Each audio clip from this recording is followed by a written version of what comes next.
Thank you very much, Anne, for inviting me and to Nomura Code. And actually listening to Ian, I'm rather sorry that he's not interested in the auto sector because he's singing off our hymn sheet in many respects. We never want to buy a fuel cell. We want to buy installed kilowatt hours, but that's another story. Hello, I'm Hugo Spowers from Riversimple, and we're not actually a hydrogen or fuel cell company. We're not wedded to those technologies. We're a sustainable transport company.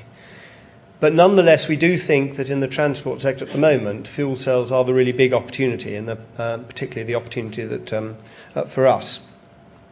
The key barriers really boil down to cost and infrastructure, but we'd like to observe that you simply can't approach this by trying to squeeze fuel cells into cars optimised around combustion engines. If you do so, you've then got to persuade the fuel cell to behave like a combustion engine, and it really doesn't do it very well. You need to start with a clean sheet of paper, and this applies not just to the technology, but also to the business model. This is what we've been doing at Riversimple. It's the technology demonstrator that we're running now. It's running around Shobden Airfield, which is where we're based, in Herefordshire. And we've now started on the design of a production prototype. It's a completely new vehicle.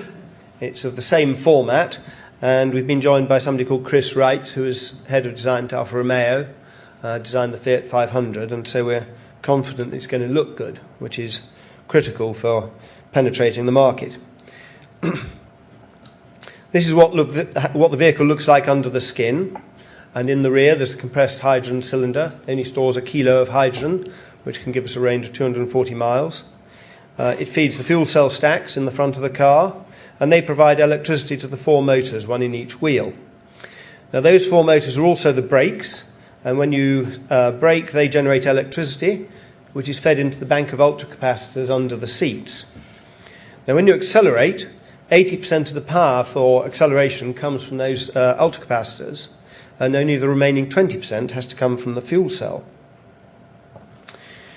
This is a diagram of how the system works. We call it a network electric platform because every component is connected to every other component, and energy can flow in either direction on any path except back into the fuel cell. The reason for using 4 motors is because we want to maximise the efficiency of braking regeneration. Under braking in a normal hybrid fitted with regen, at best you'll recover about 10% of the kinetic energy of the vehicle, whereas we routinely recover over 50% of the kinetic energy. And the critical point about this regen efficiency is absolutely not the little bit of energy that you save and use again, but the knock-on effects on the design of the rest of the vehicle, especially the fuel cell. We can achieve the same vehicle performance with a fuel cell that's only 1/5 of the power. As it happens, a conventional car uses only about 20% of its peak power when cruising at its maximum cruise speed. And so we can size the fuel cell for that constant demand rather than for peak acceleration. This is much more significant than one might imagine, and it enables us to cut through the first major cost barrier, that of the fuel cell. If you want twice the power from a petrol engine, it'll cost you about 5% more. In contrast, it's well known that twice the power from a fuel cell is going to cost you twice as much. Cost is pro rata to power. However, what's not so widely appreciated is that cost is also pro rata to power density. If you want the same power in half the volume, it's going to cost you twice as much. Unfortunately, in the case of a car, if you want twice the power, your engine bay isn't going to get any bigger. So you also need twice the power density. So it's going to cost you 4 times as much. In other words, the cost of the fuel cell is pro rata to the square of the power.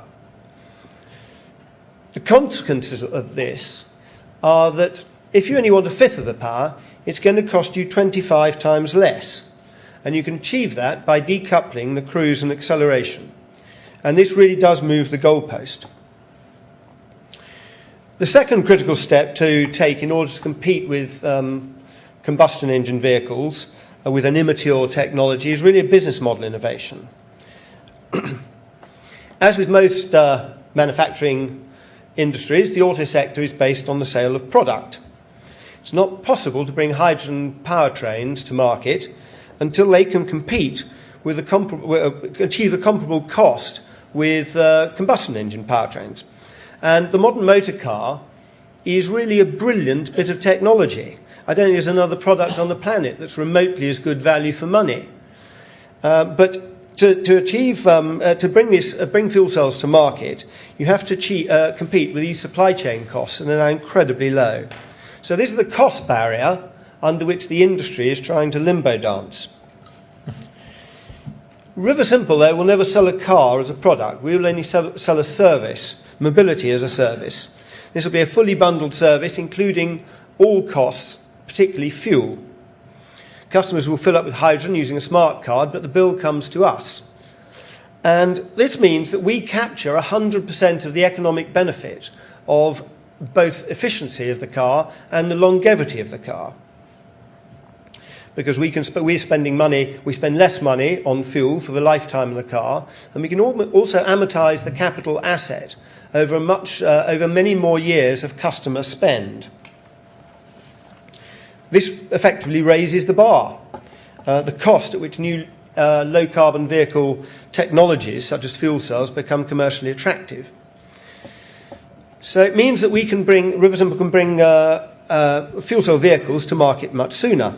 The sale of product model rewards obsolescence and high running costs, whereas this model rewards longevity and low running costs, which after all is aligning your business interests with those of your customers. Now finally, there's the chicken and egg of infrastructure. Ultimately, the great advantage of hydrogen over batteries is the range that it offers the motorist. And there's much talk of hydrogen highways, such as the M4 in South Wales. But realistically, who's going to buy a car that can drive at 75 on the M4 in South Wales if you can only drive on the M4 in South Wales? As with all disruptive technologies, the secret is to find a niche in the market, the early market niche, which allows the technology to establish commercial revenue streams. If you launch hydrogen cars in any mainstream segment, the critical scale of infrastructure to create a commercial market is that of the nation, some hundreds of filling stations. On the other hand, we believe that the answer is a city-by-city strategy, and so we're targeting a segment that the industry currently doesn't recognise, the local car.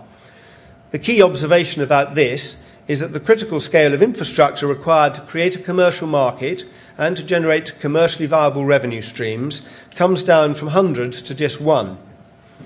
So we're starting with cars with a cruise speed of 50 miles an hour and a range of at least 200 miles. This doesn't mean urban, it can just as easily mean rural. So we're running an urban trial in Leicester and a rural trial in Herefordshire and Shropshire. The market can then be tested one filling station at a time. The cars are produced are all concentrated around one filling station, so the throughput of hydrogen is much greater, and the skeleton of a nationwide network can be developed incrementally without ever taking a nationwide gamble. The final twist is that we can afford to pay much more, a much higher price in the early days for the hydrogen, simply because our cars are so efficient that they use much less hydrogen. For hydrogen to cost the same per kilojoule as petrol, it would have to be marketed at just over £5 a kilo. However, to be the same price per mile as petrol for a car that's running at 50 mpg, we could afford to pay over £30 a kilo. This completely transforms the investment case for the gas companies. Now, we don't want to pay £30 a kilo, but it's important for us that all our partners have a realistic path forward in delivering hydrogen fuel cell vehicles that can outcompete existing combustion engine vehicles. Now, to summarise, the title of the talk was a bit disingenuous because the cost barriers really are very real. They're not myths, but they're very real for conventional auto companies. But it's also disingenuous to suggest that they're real in any absolute sense. With a clean sheet of paper, because the fuel cell is smaller and cheaper, Riversimple can achieve a fifth of the power and a 25th of the cost. With an innovative business model, we can bring the technology to market sooner. And our strategies are designed not only to reduce risks and barriers, but also to reduce the increments of speculation in order to unlock commercially profitable revenue streams. Nowhere is this more true than with the infrastructure. And this is offering a realistic path that is not dependent on government subsidies, although, of course, they would be very welcome and would speed it up. In short, fuel cell vehicles offer a great opportunity now, but we do need to change both the technologies and the business models.